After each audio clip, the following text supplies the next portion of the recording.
ভারত পাক কূটনৈতিক তরজা। পাক হাইকমিশন কর্মীকে অবাঞ্ছিত ঘোষণা ভারতের বিরুদ্ধে ষড়যন্ত্রের অভিযোগ। আজকের মধ্যেই পাক কূটনৈতিককে দেশ ছাড়ার নির্দেশ দেওয়া হয়েছে। অভিযুক্ত পাক হাইকমিশন কর্মী এহসান উর রহিম পাক কর্মীকে অবিলম্বে ভারত ছাড়ার নির্দেশ। অপরদিকে নয়াদিল্লির সিদ্ধান্তের প্রতিশোধ ইসলামাবাদের। ভারতীয় হাইকমিশনের কর্তাকে বহিষ্কার করল পাকিস্তান। ভারতের হাইকমিশনের কর্তাকে অবাঞ্ছিত ঘোষণা করা হলো এবং 24 ঘন্টার মধ্যে হাইকমিশন কর্তাকে পাক ছাড়ার নির্দেশ দেওয়া হয়েছে। আমাদের সঙ্গে রয়েছেন আন্তর্জাতিক সম্পর্ক বিশেষজ্ঞ ইমন কল্যাণ লাহিড়ী। আপনাকে নিউজ 18 বাংলায় স্বাগত। আমরা দেখলাম যে ভারত পাক কূটনৈতিক তরজা তো চলছে, সেখানে পাক হাইকমিশন কর্মীকে অবাঞ্ছিত ঘোষণা করলো ভারত এবং তারপরেই সেই সিদ্ধান্তের প্রতিশোধ ইসলামাবাদের।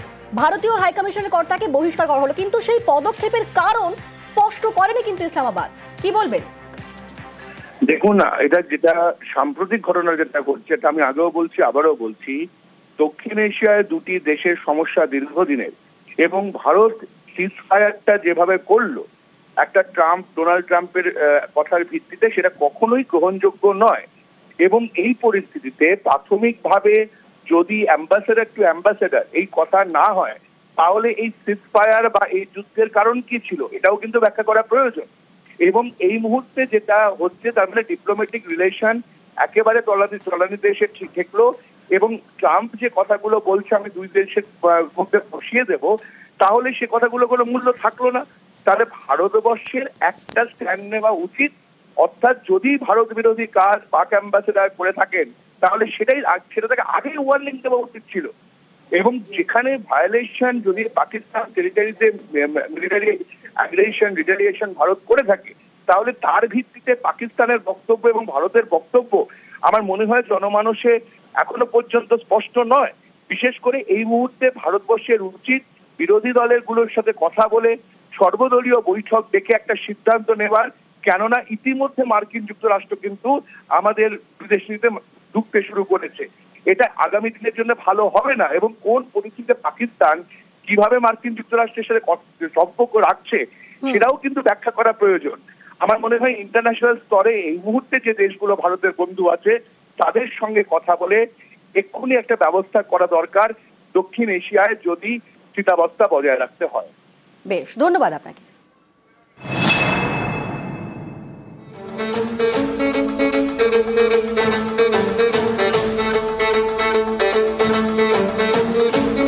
অপারেশন সিঁদুরের পর অপারেশন কেলার। কাশ্মীরের সোপিয়ানে বাহিনীর বড় সাফল্য, খতম করা হলো লস্কর ই তৈবার 3 জন জঙ্গিকে।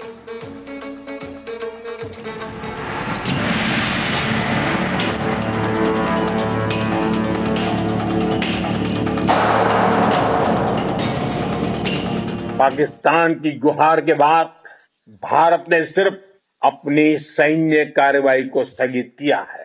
अगर पाकिस्तान ने फिर से आतंकी गतिविधि या सैन्य दुस्साहस दिखाया तो हम उसका मुंह तोड़ जवाब देंगे। भारत की ओर नजर उठाने का एक ही अंजाम होगा, तबाही। অপারেশন সিঁদুরে পাকিস্তানে ঢুকে মার ধ্বংস করে দেওয়া হয়েছে মুরিদকেতে লস্কর ই তৈবার হেডকোয়ার্টার। এবার সেই লস্করের 3 জঙ্গি খতম দক্ষিণ কাশ্মীরের সোপিয়ানে। জঙ্গি মোকাবেলায় ভারতের জিরো টলারেন্স, সীমান্তে কড়াকড়ি, ঘন ঘন নিরাপত্তা বাহিনীর টহলদারি। সোমবার জঙ্গিদের খোঁজে সোপিয়ানে পোস্টার সাটা হয়, মঙ্গলবারই সাফল্য। রাষ্ট্রীয় রাইফেলসের গোয়েন্দারা খবর পান লস্কর ই তৈবার 3 জঙ্গি গা ঢাকা দিয়ে রয়েছে সোপিয়ানের কেলারে। সঙ্গে সঙ্গে কড়া নিরাপত্তায় মুড়ে ফেলা হয় সোপিয়ান। কেলারের জঙ্গলে হানা দেয় ভারতীয় সেনা, আধা সেনা এবং রাষ্ট্রীয় রাইফেলসের যৌথ বাহিনী। মঙ্গলবার সকালে বাহিনীর সঙ্গে জঙ্গিদের গুলির লড়াই চলে, তাতেই খতম 3 লস্কর জঙ্গি।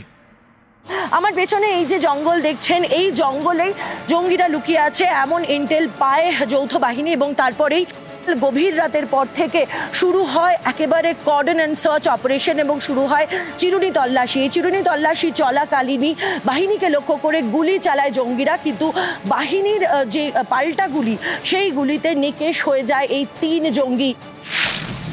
অপারেশন কেলারে 3 লস্কর জঙ্গি নিকেশ, প্রত্যেকেরই শিকড় সেই পাকিস্তানে। বাহিনীর গুলিতে খতম কুখ্যাত জঙ্গি শাহিদ আহমেদ কুট্টে, লস্কর-ই তৈবার চিফ অপারেশনাল কমান্ডার, শোপিয়ানেরই বাসিন্দা। 2023 সাল থেকে লস্করের সঙ্গে যুক্ত। পরের বছরেই শোপিয়ানের দানিশ রিসর্টে হামলায় নাম জড়ায়। এরপর শোপিয়ানের এক পঞ্চায়েত নেতাকে খুনেও নাম জড়ায় শাহিদ আহমেদ কুট্টের। Chief operational commander Shahid Kutte, এবং এই শাহিদ কুট্টের নাম শুধুমাত্র যে ভারতীয়দের বিরুদ্ধে টেররিস্ট হামলার জন্য তাই নয়, জার্মানদেরকেও 2 জার্মান ট্যুরিস্টকেও মারার পেছনে এর নাম উঠে এসেছে।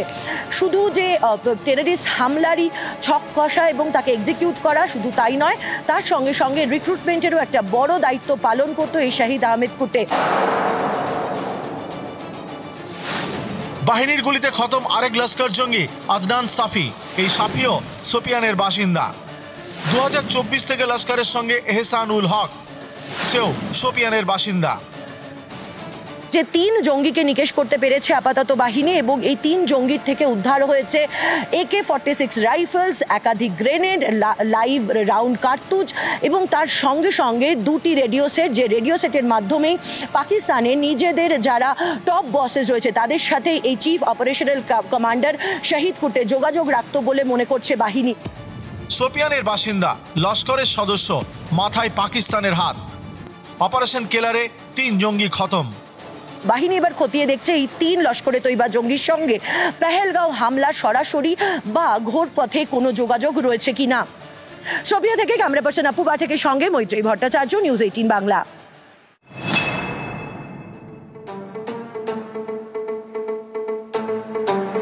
শোপিয়ানে অপারেশন কেলারে খতম করা হয়েছে 3 লস্কর জঙ্গিকে।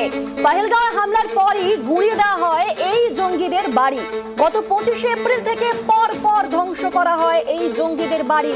আর সেই ছবিগুলোই আপনাদের দেখাবো। প্রথমেই দেখাবো বাহিনীর গুলিতে খতম কুখ্যাত জঙ্গি শাহিদ আহমেদ কুট্টে। আর গত 26 এপ্রিল শোপিয়ানে শাহিদের বাড়ি গুঁড়িয়ে দেয় সেনা।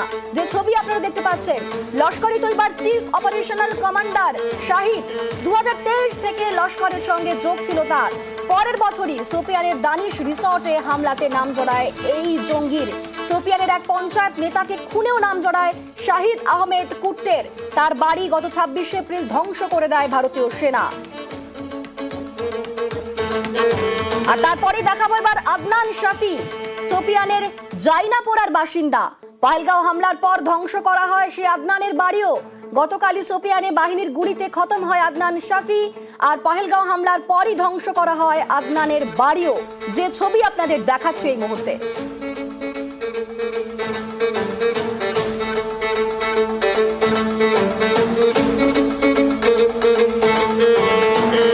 গতকালই শোপিয়ানে বাহিনীর গুলিতে খতম আদনান শাফি শোপিয়ানের জাইনাপোরার বাসিন্দা। পহেলগাঁও হামলার পরই এই 3 জন জঙ্গি তাদের বাড়ি ধ্বংস করা হয়। আর এই মুহূর্তে আপনারা দেখতে পাচ্ছেন আদনানের বাড়ি ধ্বংস করেছে ভারতীয় সেনা, সেই ছবি আপনাদের দেখাচ্ছি।